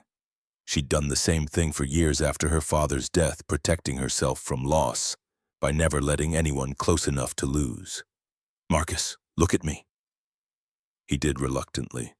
She held his gaze, searching for words that would bridge the gap his fear was trying to create. I'm not asking you to sacrifice Cole. I'm not even asking you to get certified if you don't want to. I'm asking you to trust that we can find a solution that doesn't require you to choose between your child and using your capabilities. There isn't one. I've looked for years. Then let me look. Give me time to figure something out. Why, what's in this for you? The question was fair. She'd been asking herself the same thing since Saturday morning in a hospital waiting room, trying to parse what was professional interest and what was something more complicated. Honestly, I don't know anymore. I started this thinking it was about the training program, about solving a business problem, but somewhere along the way it became about you. The admission hung in the warehouse air, vulnerable and unplanned. Marcus's expression shifted, surprise mixing with something that might have been hope, if it hadn't been so carefully guarded. Brooke, I'm not asking for anything. Not yet. I'm just being honest about why I care whether this works or not. They stood in the charged space between acknowledgement and action, both of them aware that whatever happened next would change the trajectory of everything that had been building since that first night at the wrong table. Marcus moved first, closing the remaining distance with deliberation that suggested choice rather than impulse. His hand came up to cup her face, thumb brushing her cheekbone with tenderness that felt both surprising and inevitable. I care too, that's what scares me. Then he kissed her and the world narrowed to the point of contact. His lips were warm, firm, carrying the kind of certainty his words had lacked. Brooke's hands found his shoulders, anchoring herself against the vertigo of finally acting on tension that had been building for weeks. When they broke apart, neither moved far. Marcus's forehead rested against hers, breath mingling in the small space between them. This complicates everything. I know. Cole has to come first. I know that too. And if I have to choose, then you choose Cole. I'm not asking you to do anything else. The promise seemed to ease something in him. He kissed her again, softer this time, before stepping back with visible reluctance. They stood looking at each other, acknowledging that something fundamental had shifted even as all the practical obstacles remained exactly where they'd been. Brooke's phone buzzed, shattering the moment. She glanced at the screen, saw David's name, and felt reality reassert itself with unwelcome timing. I have to take this. Marcus nodded, understanding written in his expression. She stepped away, answering with the professional voice that felt increasingly like a mask she wore rather than who she actually was. David? Board meeting tomorrow, 9 a.m. Gerald Blackstone wants to discuss the training program. The name alone was enough to signal trouble. Gerald represented old money and older thinking, the kind of board member who viewed any deviation from traditional approaches as suspect. If he'd taken interest in what she was building, it wasn't because he wanted to support it. What's his concern? Optics, liability, the usual, but he's bringing allies. This isn't going to be a friendly conversation. Brooke felt the walls closing in, professional obligations colliding with personal investments in ways that felt increasingly untenable. She ended the call, turned back to Marcus, and saw in his face that he'd heard enough to understand the stakes. Let me guess. Board wants to shut this down. They want to scrutinize it, which amounts to the same thing if I can't defend the approach. Can you? The question wasn't doubting her ability. It was asking whether she wanted to, whether the fight was worth the cost. Brooke considered her answer carefully. Yes, but I need you there. Marcus shook his head immediately. I'm not going into a boardroom to defend my qualifications to people who've already decided I don't have them. Then don't defend qualifications, defend results, show them what we've built. Brooke, 1 hour, that's all I'm asking. Show them why credentials don't matter as much as competence. Make them see what I see. The request was unfair, she knew it even as she made it. But desperation was making her reach for solutions that put him in uncomfortable positions, and she couldn't quite make herself care about the ethics when the alternative was watching something important die before it had a chance to prove its value. Marcus studied her for a long moment, conflict visible in every line of his body. Finally, he nodded with resignation that suggested he already knew he'd regret this. 1 hour, but after that, whatever they decide, we accept it. No more fighting battles that can't be won. Deal. They parted outside the warehouse, the kiss still electric between them but overshadowed by the looming confrontation. Brooke drove home through Pittsburgh's evening streets, mind already constructing arguments and defense strategies. She had 12 hours to prepare for a fight that would determine whether the program survived, and increasingly whether whatever was developing between her and Marcus had a foundation solid enough to weather institutional resistance. The night stretched ahead full of preparation and anxiety. But underneath it all, memory of his hands on her face, his certainty cutting through her doubt. Whatever happened tomorrow, that moment in the warehouse had changed something fundamental. Whether that change would survive contact with reality remained to be seen. The boardroom of Sullivan and Morrison Capital occupied the building's top-floor glass walls, offering panoramic views of Pittsburgh's skyline that seemed designed to remind everyone present of how far they'd climbed. Brooke arrived 40 minutes early, using the time to arrange her presentation materials with precision that masked the anxiety churning through her system. Marcus appeared at 8:30, looking uncomfortable in borrowed business attire that Harper had somehow procured overnight. The dress shirt fit reasonably well, but he moved in it like someone wearing a costume rather than clothing. Cole had stayed home with Jack Brennan, a favor called in that Marcus would spend weeks repaying. "You don't have to do this." Her words came out softer than intended. Marcus met her eyes with expression suggesting he'd already made peace with the decision. "Yes, I do. Not for them. For you." The distinction mattered more than he probably realized. Before she could respond, David arrived, followed by the other board members filing in with the particular gravity that important meetings demanded. Gerald Blackstone entered, last silver hair and tailored suit, announcing his presence before he spoke a word.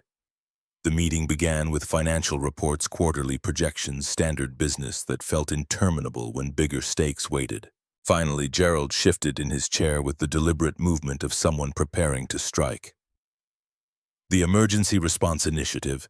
Ms. Sullivan helped me understand the strategic value of this program relative to our core competencies." Brooke had anticipated the angle of attack. She pulled up her presentation, clicked through data showing reduced incident response times, decreased insurance claims, improved employee confidence metrics from the pilot. Risk mitigation with measurable ROI. The pilot company reported 23% faster emergency response and zero escalation of minor incidents that previously would have required extensive remediation. Gerald nodded as though considering this, but his expression suggested he'd already reached conclusions. "And your consultant? Mr. Reed, is it? Walk me through his credentials." The trap was elegant. Brooke could defend results all day, but credentials were facts that couldn't be argued around. She opened her mouth to deflect, but Marcus spoke first. "I don't have traditional credentials. I was an Army medic, 4 years active service. Since then, I've worked in hospitals, maintaining the skills through practical application. So no teaching certification, no emergency response instructor license, no liability insurance covering corporate training. No." The simple admission hung in the air. Gerald leaned back, sensing victory. "Ms. Sullivan, this firm has built its reputation on due diligence and risk management. How does hiring an uncredentialed consultant align with those values?" Brooke felt the board's attention shift, doubt spreading like frost across glass. She'd prepared counter-arguments, had statistics ready about competence versus certification. But before she could deploy them, Marcus continued, "You want to know if I'm qualified to teach people how not to freeze when everything goes wrong? Let me ask you something. How many of you have actually been in a situation where seconds determined whether someone lived or died?" The question landed with weight that changed the room's energy. Gerald's expression flickered with something that might have been offense. "That's hardly relevant." "It's completely relevant, because what freezes people isn't lack of knowledge. It's lack of permission, fear of being wrong, the assumption that someone else is better qualified." Marcus stood, moving to the presentation screen without asking permission. His discomfort with the borrowed suit had vanished, replaced by the same presence Brooke had watched him deploy in crisis after crisis. "Your employees don't need more certifications. They need to believe they're allowed to act, that their judgment matters, that helping is better than waiting for perfect expertise." He pulled up a video from the pilot program, footage of Elena directing an evacuation drill with confidence that transformed her from nervous warehouse manager into someone who could move a crew. The contrast between her first frozen attempt and her final competent execution was striking. That's not something you can teach from a manual. It's something you model. And yeah, maybe I don't have paperwork proving I know how to do that, but the results speak for themselves. Gerald absorbed this, then turned to Brooke. If something goes wrong, if someone gets hurt following protocols he taught, this firm's liability exposure would be significant. David spoke for the first time, his voice measured. I've reviewed the legal implications. With proper waivers and insurance riders, our exposure is manageable. The question isn't whether we can afford the risk. It's whether we believe the program has value. The meeting continued for another 30 minutes, arguments circling until Gerald finally called for a vote on whether to continue funding. The result was closer than Brooke would have liked, 5 in favor, 3 against. But it was enough. Gerald's final words carried warning that made victory feel tenuous. 6 months.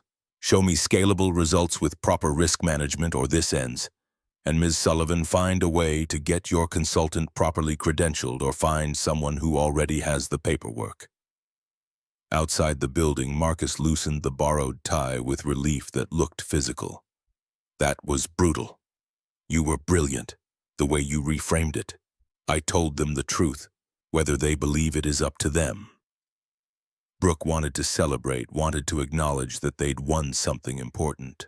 But Marcus's expression suggested he was already calculating costs rather than victory. What's wrong? Gerald's right. I need credentials, and I don't have time or money to get them. Then we find another way. Her phone buzzed. David, his text terse and urgent. Gerald moved up the timeline. Transit Hub opens Friday. That's your test case. Press will be there. If anything goes wrong, the program dies and probably your partnership with it. Brooke stared at the screen, processing implications. Friday was 4 days away. They'd planned on months to prepare for a major public demonstration. Gerald had just collapsed the timeline into days, stacking the deck for failure. Marcus read her expression. What happened? She showed him the message.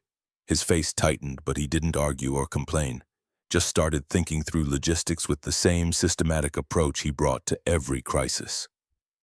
We'll need the full team, intensive preparation. Cole will have to stay with Jack. Marcus, I can't ask you to...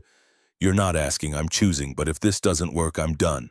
No more fighting your board. No more trying to prove something they've already decided not to see. The resignation in his voice hurt more than anger would have. They'd built something together, and institutional resistance was grinding it down into something that cost more than either of them should have to pay. That night, she drove to his apartment unannounced, found him at the kitchen table helping Cole with a history project about the Great Depression. The domestic scene pulled at something in her chest that she'd spent years keeping carefully locked away. Cole brightened when he saw her. Brooke. Do you know about Herbert Hoover? Dad says he tried his best, but circumstances were too hard. Marcus shot her a look that suggested the history lesson contained subtext about current situations. Brooke settled into the chair across from them, letting herself be pulled into homework help that felt more real than any boardroom victory. After Cole went to bed, she and Marcus sat on the small balcony, Pittsburgh's lights spreading below them like a map of other people's choices. This Friday could end everything. Marcus's observation wasn't dramatic, just factual. The Transit Hub opening was high-profile, heavily covered, exactly the kind of event where failure would be public and permanent. Then we make sure nothing ends. We prepare like our lives depend on it. Your career depends on it. My life depends on being able to provide for Cole regardless of whether your board thinks I'm qualified. The distinction cut deep, reminding her of fundamental differences in their stakes. She could survive professional failure. He couldn't afford any kind that disrupted his ability to parent. I'm sorry, I pulled you into this. No, I walked into it. But I'm walking out with clear eyes about what matters most. Thursday night, they ran the team through final scenarios at the warehouse. Elena Jackson, the others who'd transformed from frozen employees into people who could direct crowds and make decisions under pressure. Watching them work felt like witnessing minor miracles, small proofs that competence could be taught even when credentials couldn't be bought. Marcus worked them hard, pushing past comfort into the kind of stress that revealed whether learning would hold when everything went wrong. Brooke observed from the periphery, understanding that this was potentially their last night doing this together. After tomorrow, either the program would be vindicated or dismantled. Friday morning arrived with weather that matched the stakes: overcast, threatening rain, the kind of day that made outdoor events feel precarious even before crisis intervened. The Union Street Transit Hub had been under renovation for 18 months, and its grand reopening promised to showcase Pittsburgh's commitment to infrastructure modernization. Brooke arrived early, positioning their team throughout the venue while trying to ignore the knot in her stomach that suggested disaster waiting to happen. Mayor's staff bustled around, adjusting podium heights and testing microphones. Press set up cameras. 400 invitations had been extended, and the attendance suggested most had been accepted. Gerald Blackstone appeared near the VIP section, flanked by David and 2 other board members. His presence felt less like support and more like a vulture waiting to pick apart wreckage. Marcus stood near the main platform level, casual clothes blending him into the crowd while his team dispersed to positions they'd practiced. Cole had wanted to come, had argued passionately about being part of something important. Marcus had refused with firmness that allowed no negotiation. Some things were too risky even for brave 9-year-olds. The mayor's speech began at 11, full of optimistic declarations about connectivity and progress. Brooke barely heard it, her attention divided between watching the crowd and watching Marcus watch the crowd.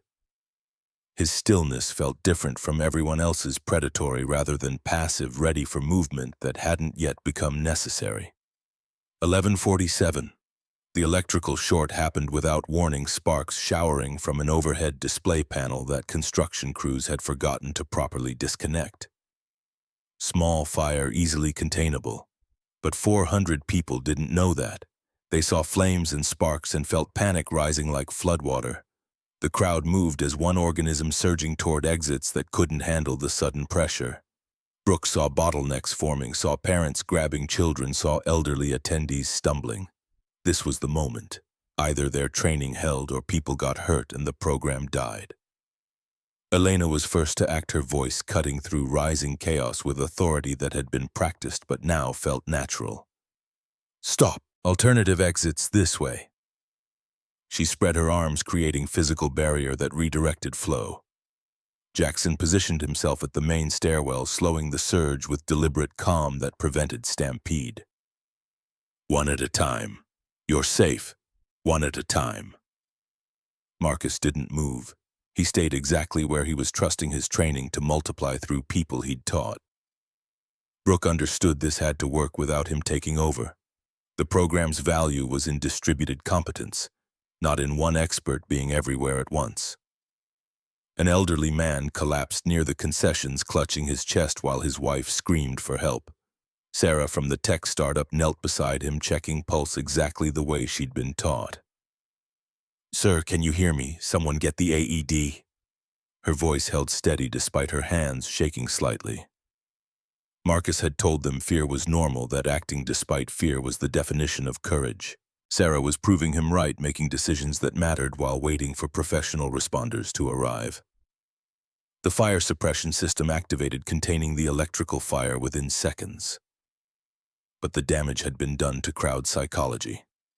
400 people thought they were in danger, and belief made reality irrelevant.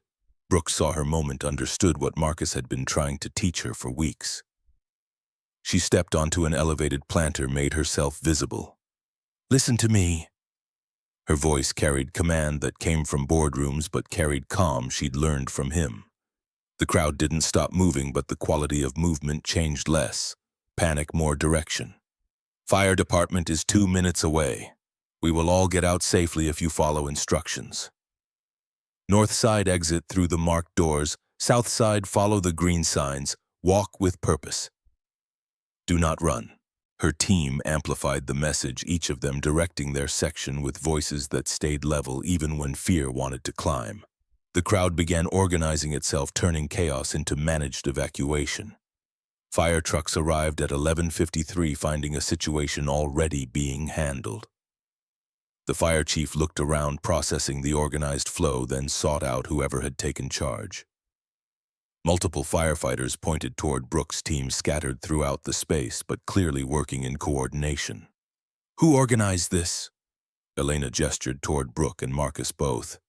"We all did. That's the point." By 12:15, the hub was empty except for officials and press. 3 minor injuries. The elderly man with chest pain was stable. 2 people with twisted ankles from the initial surge. 0 fatalities, 0 trampling injuries.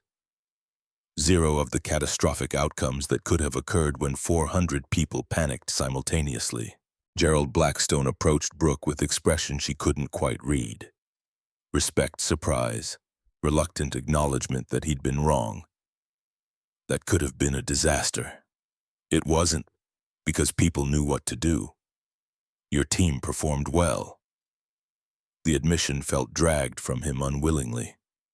David appeared beside his colleague, and something passed between them, silent communication that shifted the dynamic. "The board will want a full debrief, but Ms. Sullivan, I think we can safely say the program has proven its value." Marcus had remained in the background, helping guide the last few stragglers toward exits.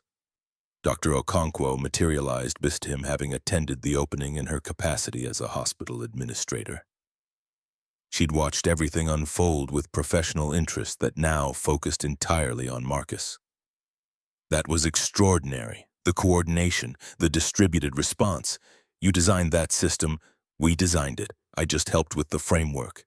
Marcus, I'm starting a community paramedic program, bridging emergency response with preventive care. Salaried position, flexible schedule, actually using your full skill set. Interested?" The offer hung between them, life-changing in ways that Marcus processed slowly. He glanced toward Brooke, finding her in the crowd, and something in his expression asked permission he didn't actually need. She nodded, feeling joy and loss mix into something complicated. This was what she'd wanted: Marcus using his capabilities fully. But it meant the training program they'd built together would transition into something else. Someone else. "Yeah, I'm interested." The crowd dispersed gradually, press getting their footage, officials making statements about the effectiveness of emergency planning. Brooke found herself standing alone in the cavernous hub, looking at the space where catastrophe had been prevented by people who'd learned to believe in their own competence. Marcus approached, still in his casual clothes that had kept him invisible throughout the crisis. "You did it. We did it. That moment on the planter, that was everything I tried to teach you. Power doesn't make people listen, but calm makes them trust." The quote felt like wisdom earned rather than received. They stood in the emptying hub, understanding that something had ended and something else was beginning. The program would continue without him. His job would change. Their relationship would have to navigate new terrain. "Where does this leave us?" His question was simple, but the answer felt impossibly complex. Brooke tried to find words that acknowledged both the impossibility and the determination. "I don't know, but I know I don't want to find out what leaving us means." Marcus smiled, and the expression carried weight of decisions made despite uncertainty. "Cole drew a new picture last night, 3 people and a dog. There's a dog now. He's aspirational." The absurdity of discussing a hypothetical dog after preventing mass casualties made her laugh, and the sound felt like release of pressure that had been building for weeks. Marcus's hand found hers, and they stood together, watching the transit hub return to normal as if crisis had never threatened. 2 months later, Marchand's restaurant looked exactly as it had that first night: chandelier light, white tablecloths, the smell of wealth and careful preparation. Brooke had made reservations under her name this time, requesting their original table by the windows. The hostess who'd dismissed Marcus was no longer employed there. New management had made changes after Brooke's quiet word with the owner about discrimination and lost business. The replacement greeted them with professional courtesy that held no judgment about Marcus's comfortable but inexpensive clothing. "Ms. Sullivan, Mr. Reed, your table is ready." They followed her through the dining room, and if other diners recognized them from news coverage of the transit hub incident, no one stared. Success had a way of changing how people saw you, validating choices that had previously been questioned. Marcus held Brooke's chair settled across from her with ease that suggested the restaurant no longer felt like enemy territory. They ordered without urgency, comfortable enough now to let meals unfold at their own pace. "How's the new position?" "Different, better. I'm actually using everything I know instead of hiding it behind flexibility. And the hours still work with Cole's schedule." He's excited about the house. They'd found a place together, 3 bedrooms in a neighborhood that split the difference between her downtown penthouse and his third-floor walk-up. Not quite compromise, more like deliberate choice of middle ground that served everyone's needs. "He's mostly excited about the dog we haven't agreed to yet." Brooke smiled, recognizing negotiation tactics she'd taught him. "We should probably discuss that. We should probably discuss a lot of things. But tonight, let's just celebrate that we're here, at the wrong table that turned out to be exactly right." The toast felt earned in ways first dates never achieved. They'd survived boardrooms, and crises had built something that combined her strategic thinking with his practical wisdom, had learned to trust each other through friction that would have destroyed less determined partnerships. Brooke's phone buzzed with a photo from Harper. Cole at their new house, standing in the empty backyard with a stick figure drawing showing future plans. 3 people, a dog, and what might have been a treehouse. She showed Marcus, who laughed with pride that came from raising a child who believed in building futures worth planning for. He's negotiating through proxy now. He learned from the best. They finished dinner without crisis interrupting, without needing to rush toward obligations. The city hummed outside, floor-to-ceiling windows full of people making their own choices about what mattered. Inside, 2 people who'd met at the wrong table and somehow found their way toward something right. Shared a meal that felt less like ending and more like beginning. Marcus paid this time, his insistence money earned from work that finally matched his capabilities. Brooke led him, understanding that dignity sometimes required visible proof of contributions, rather than gracious acceptance of imbalance. They walked out together into Pittsburgh evening that promised winter but hadn't quite delivered. Marcus's hand found hers naturally, connection that had survived scrutiny and stress and all the practical obstacles that should have made this impossible. "So what happens next?" Brooke considered the question, then decided honesty was simpler than prediction. "I have no idea, but I'm looking forward to figuring it out." "Same." They walked into the city that had tested them, toward a house that waited with empty bedrooms and future plans. Toward a life that combined his priorities with her ambitions. Toward whatever came next for 2 people who'd learned that sometimes the biggest mistake was exactly where you needed to be. Behind them, Marchand's restaurant continued serving meals to people who knew where they belonged. Ahead, everything was uncertain and terrifying and full of possibility. And sometimes that was exactly enough.